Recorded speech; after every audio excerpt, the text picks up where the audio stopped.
everyone, this is Veronica with Sew It Seams, and welcome back to my studio. Today we're going to be working on a block that I've been wanting to do for a while, but it kind of confuses my brain a little bit. This one is M-9. It's also called Fan Dance. Now this one just looks a lot of fun. I like the constant contrast between the main fabric and the background fabric, and just how it alternates throughout the block. But it's a little bit mind-boggling of how to make it.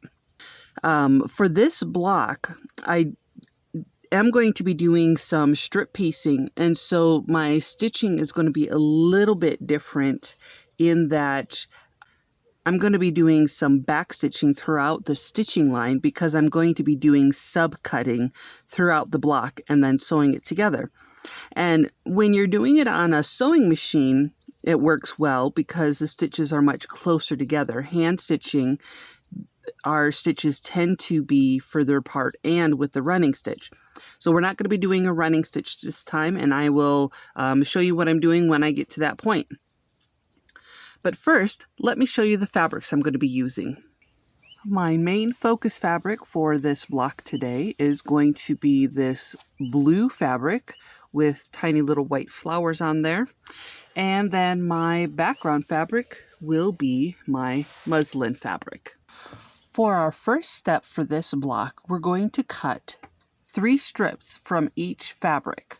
So from my background fabric and from my foundation fabric, I'm cutting 3 strips, and they all measure 1 1/8 inch wide by 10 inches long. And we are going to be sewing these strips into groups. So we're going to have one group that we're sewing as our background, foundation, background, and then another grouping that we're sewing as our foundation, background, foundation. So you'll sew these 3 strips together, and then we're going to start sub-cutting. I have here my strip of foundation fabric and focus fabric that I'm going to now sew together. I've drawn my 1/4 inch seam allowance that I'm going to be stitching on. I've had a couple of questions of how to handle pieces if I'm sub-cutting and they might unravel at the cut. Generally, if I'm just doing a couple of things, I might just do a little back stitch for each of those pieces or restitch that little end. With this, since I'm going to be sub-cutting all along this line, I'm going to stitch differently than my regular running stitch. So with the running stitch, I would just start and then keep going down the line right in front of me. But since I will be doing sub-cutting and I don't know exactly where, I'm going to try to make smaller stitches, and then each stitch I do a back stitch. So it's called back stitching, especially if you're familiar with embroidery. You stitch in front, and then you put your needle back behind where your thread just came up, and then you cross and come out beyond that thread. So let me move this pin out, and you can see, okay, so here's where my thread came out. I come back a few threads, and then my needle travels underneath and comes out on the other side of where that thread had come up.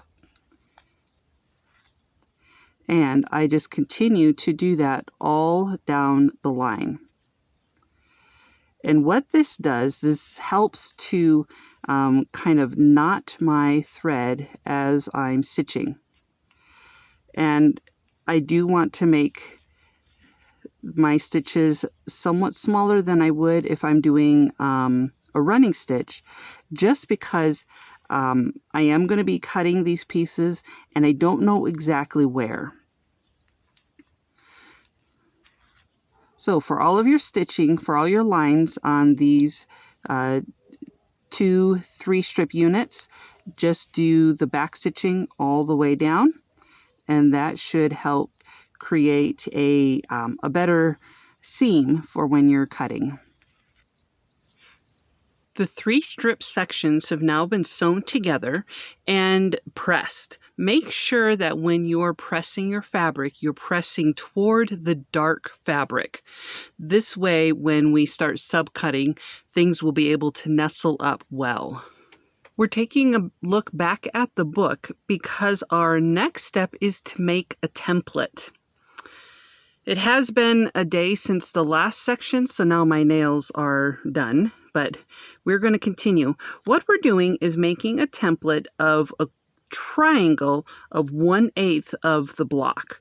So I just traced it and cut it. So this template is going to be good for either side. At points, we're going to have to flip it. So go ahead and create your template of that triangle. Now the template is just the stitching line, so you're going to have to cut things out with 1/4 inch allowance. Let's start cutting out our triangles from the strip of fabric that has the background foundation strips. We're going to work from the back side, so I'm going to flip this over, and I have my template. Now with my template, what I did is marked on one side A and on the other side B, so that I'll know which piece is going to be for which strip, so I don't get confused when I'm turning my template around. On this strip that is the background focus, we're going to be using the B side of the template. I'm laying my template down and making sure that I have that 1/4 inch around both of those sides, and then I'm going to start cutting them out. Now, one thing I'm noticing as I'm thinking through this, I'm going to want this seam to line up with each triangle piece. So I'm actually going to mark right here. This is where my seam is. I'm just marking a little line on this side of my template. I'm also going to turn this over and mark it on the other side. Okay. Now, this may seem a little strange, but I have a feeling that if I don't make this mark, my pieces are not going to line up properly when I start sewing them together. So these lines are going to be marking that center strip so that I can make sure that I get all of my pieces lined up properly. So I've got my template laid out. And what I'm doing is I'm going to trace out my template. Now remember, I'm wanting to leave that 1/4 inch all around so that I can stitch it. Okay, and I've got it drawn around. I need 4 from each of these strips. So here is 1. Now I'm going to just turn this.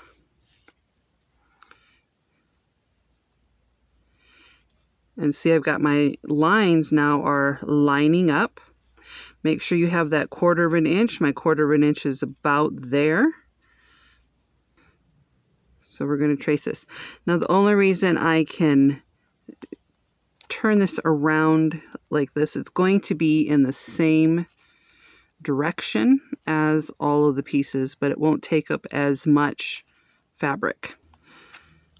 I have my triangles traced, and it looks like I didn't actually need to have a full 10 inches on this strip. I've got about a little over 2 extra inches. So that's something to keep in mind. But now I can cut this out. Remember, when you're cutting this out, you want to keep that 1/4 inch. You're not cutting on the line that you just drew.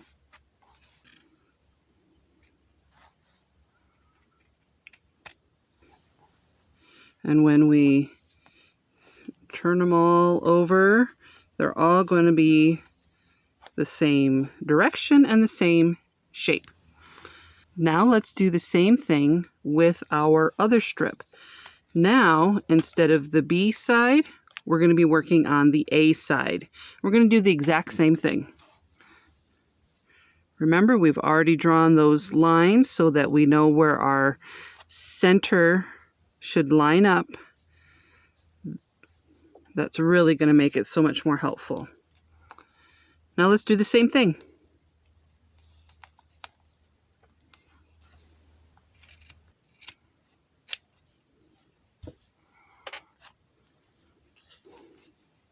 My triangles are all cut out from both sides, and you can see that one group faces one way and one faces the other way. So we're just going to do a quick layout just so you can visually see how this works. Let me raise up just a little bit. So they're going to be alternating.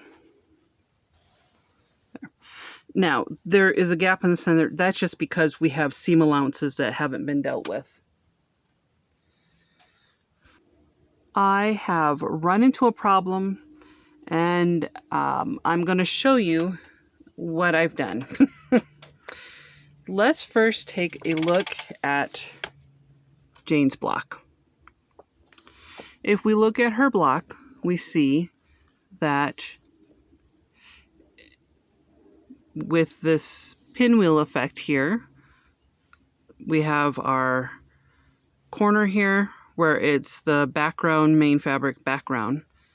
And then the next one has our main fabric on the outer parts. Mine is reversed. Oh golly, I was trying to think through this very carefully and I overthought it. So now the question becomes, do you want to continue with it in this way, or do you want to reverse it? Because even if we turn this, which I'm trying to do, even if we turn it, it's still going to be in the opposite direction. At this point, I'm going to continue with it. You can decide if you want to do it the right way, according to Jane's. But I'm going to go ahead and sew this one together. And then I'm going to think about if I want to make the block so that it's actually facing the same orientation as Jane's block, or if I just want to finish the block. Sometimes finished is better than perfect. I'll think about it as I'm sewing. So if you want to do it the other way, what you're going to do is reverse the way that you use your template for each of the strips. So I had on my first one with the focus fabric, the background on the focus fabric, I used side B. Well, instead, use side A. And then the same with this other one, use side B. So let's just start stitching. So what we're going to do is we are going to be stitching, I would say let's start with these corners. So I'm going to line those up, and those seams are just going to nestle right up next to each other. And you already have your line drawn. So pin so that your lines match up, and then just stitch right along that line. Let's do that for each of these corner pieces.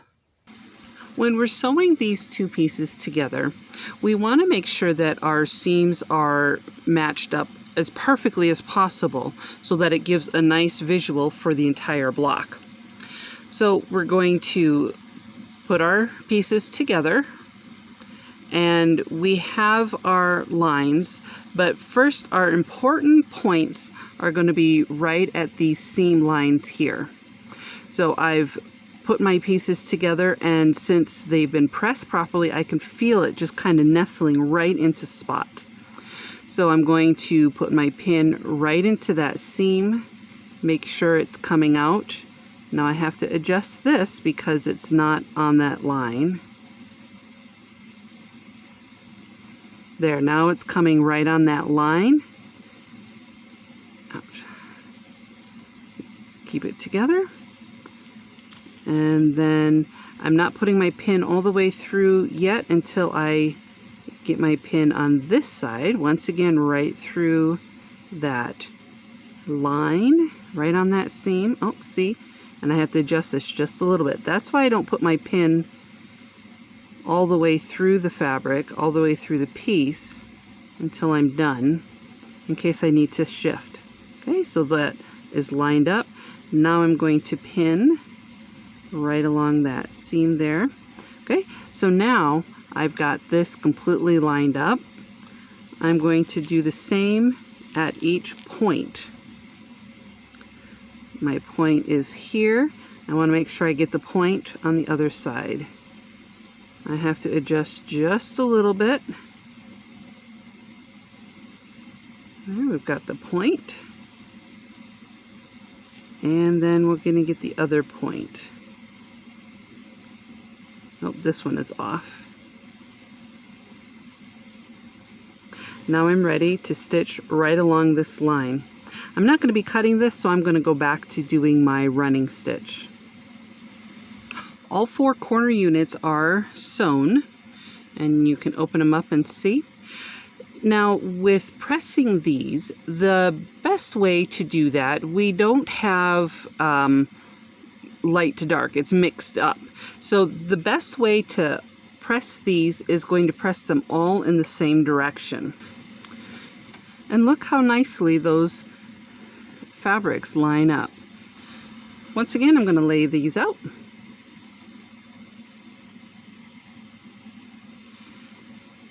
Our next step is to then sew our 2 units together.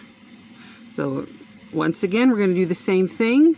You're going to butt up those seams and match those points, and then down the line for each of those. Get those sewn together. Our 2 sections are now sewn together. Make sure that you are pressing the seams in the opposite direction. So for this one, I've pressed the seams to the right, and for this one, I press the seams to the left so that we can reduce the amount of bulk that's going to be in the middle with that overlapping. All right, now we're going to pin our final piece together. Once again, lining up each of the points. So when you're pinning it, you're going to line up the center point, and then each time these fabrics cross, and then that will give you a really nice block. Once I stitched that last seam, I then gave this block a really good press, and I trimmed it to about 4 1/4 inches. I say about just because with my stitching, my block got just a little wonky, not a whole lot, but if I did an exact 4 1/4 inch blocks trimming, then what would happen is my corners would have been off. So there was only, it's like barely a 1/16 of an inch difference, but I wanted to make sure that my corners were what was lining up. This is not even going to be noticeable once we get the final border strips on. So let's go to the borders. For the borders, on the short sides, I've cut 2 strips that are 4 1/4 inches by 1 1/4 inch wide. The 1 1/4 inch will be a little bit longer than what I need. I think we'll only need 1 1/8, but that gives a little bit of room to trim. For my last 2 strips for the outside part of the borders, I cut those at 5 1/2 by 1 1/4 inches. So let's go ahead and start. We'll sew the 2 short sides on, and then the 2 long sides. The short borders are sewn on. Now let's get those side longer borders. The final 2 long borders are sewn on. Block has been pressed, and I trimmed it to size. After sitting with it for a minute, I'm going to leave the block as it is.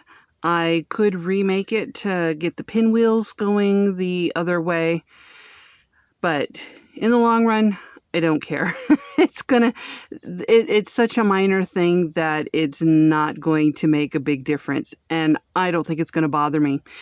If it bothers me as I'm sewing all the blocks together into the top, then I will consider remaking it. But for now, I think it has the same look and spirit as the original block. Well, I hope you enjoyed this walkthrough of making block M-9, also called Fan Dance. And you got to experience a little bit of a mistake and just how I overcome that. Which is to ignore it. If you like this video, go ahead and give it a thumbs up. If you like this kind of content, go ahead and subscribe, and you can click the notification bell. You'll be notified each time I upload a video, which is every Monday. If you have any questions or comments, you can leave them below, or you can send me an email at sewitseamscreations@outlook.com. This is Veronica Johnson with Sew It Seams, and I'll see you next time.